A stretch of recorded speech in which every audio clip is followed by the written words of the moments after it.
nyaattu wayita garaan nama gogeedha. Kanaaf timirri furmaata gaariidha. Yeroo hedduu nyaata dursanii timira xiqqoo nyaachuun rakkina kanaaf furmaata gaariidha. Kanaaf timirri mar'imaan furdaa akka gaariitti dalagaa isaa akka dalagu taasisa. Akkasumas carraa kaansarii mar'imaaniitiin dhibamuu hir'isa. Kormammuunis akka namatti hin baane godha. Qabxiin lammaffaan immoo fayyaa onneetiif faayidaa guddaa qaba. Albuudni faayibar kun fayyaa mar'imaanii qofaaf osoo hin taane fayyaa onnee teenyaatiifis faayidaa guddaa qaba. Qabxiin sadaffaan faayidaa timiraa keessaa akka qaamni hin dhiitofne godha. Akkuma jalqaba irratti isiniif ibsuu yaaletti timirri albuuda maagneeziyem jedhamuun badhaadhee jira. Albuudni maagneeziyemii kun ammoo antiinfilaamaatarii keessaa isa tokko. Antiinfilaamaatarii jechuun guruuppii dawaa dhukkubaati. Timirri immoo antiinfilaamaatarii keessattis ramadama. Antiinfilaamaatariin timira keessatti argamu kun immoo dhiitaa qaamaa ittisa. Albuudni maagneeziyemii yoo qaama keenya keessatti fudhanne qaama dhiita'e fayyisa. Akkasumas dhukkuba dhahannaan onnee dabaluu yookiin kaardiyoovaaskular namarraa ittisa. Dabalataan immoo mudaan muddiin dhiita'uu fi dhukkuba narvii kan alzeemersi jedhamus namarraa ittisa. Dhukkubni alzeemersi jedhamu kun narviin namaa akka of dadhabu godha. Wayita san qaamni namaa hollachuu eegala. Dhiyeenya kana boksariin beekamaan lammii Ameerikaa kan amantiin isaa muslimaa Muhammad Aliin dhukkubuma narvii kanaan yeroo dheeraaf dhukkubsatee du'e.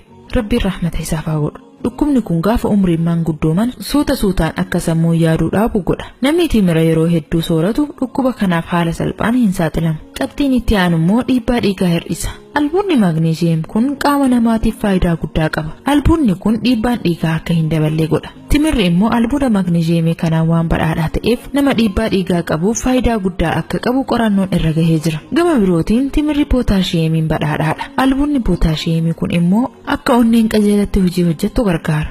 Qabxiin shanaffaan immoo dhukkuba tasa sammuu nama tuqee haasa'uuf socho'uu nama dhoorku yookiin istirook kan jedhamu akka nama hin qabne godha. Dhukkubni kun dhukkuba hamaadha. Nama nagayaa kana gama bineensa socho'uu hin dandeenyetti jijjiira. Rabbiin nurraa haa qabuuti. Dhukkubni kun akkuma tasaa sammuu namaa qaba. Namni dhukkuba kanaan qabame immoo dubbachuu fi socho'uus hin danda'u. Alhamdulillah, Rabbiin dhibee uume dawaa sochii uumee jira. Kanaafuu namni timira yeroo hedduu sooratu dhukkuba kanaan haala salphaatti hin qabamu.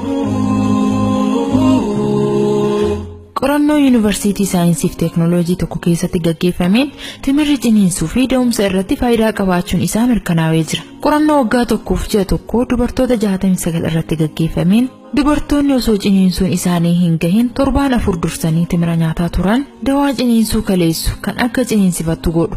Anesteeziyaa osoo hin fudhatin uumaan ciniinsifatanii dahuu danda'anii jiru. Dubartiin timira hin nyaatin immoo ciniinsuu uumaatiin dahuu dadhabanii dawaan ciniinsuu kennamee fi akka dahan godhamanii jiru. Dawaan ciniinsuu kan anesteeziyaa jedhamu kun qaama dubartii deettuutiif miidhaa guddaa qaba. Sa'a sanitti akka ciniinsifattu haa godhu malee eega deessee booda sababaa dawaa sanii yeroo dheeraa booda miidhamutu mala. Kanaafuu dubartiin dahumsa dura timira nyaachuu heddummeessite ciniinsuu uumamaa laaftuudhaan hiikamuu dandeessi jechuudha. Qabxiin torbaffaa fi xumuraa immoo fayyaa sammuuti. Qorannoon tokko akka addeessutti timirri vaayitaamin B6 badhaadhee jira. Viitaamin B6 ammoo akka sammuun keenya dalagaan isaa sirriitti gaggeessuuf faayidaa guddaa qaba. Bilchina sammuu jabeessa jechuudha. Walumaa galatti timirri ulfaatina yookiin furdina hir'isa. Gogiinsa garaa fayyisee garaa jiisa. Fayyaa onnee teenyaatiif faayidaa guddaa qaba. Garaa kaasaa yookiin garaa nama yaasuufis faayidaa guddaa qaba. Hanqina seelii dhiiga diimaatiifis faayidaa guddoo qaba. Sirna hargansuutii fi sirna soorata daakuutiifis faayidaa qaba.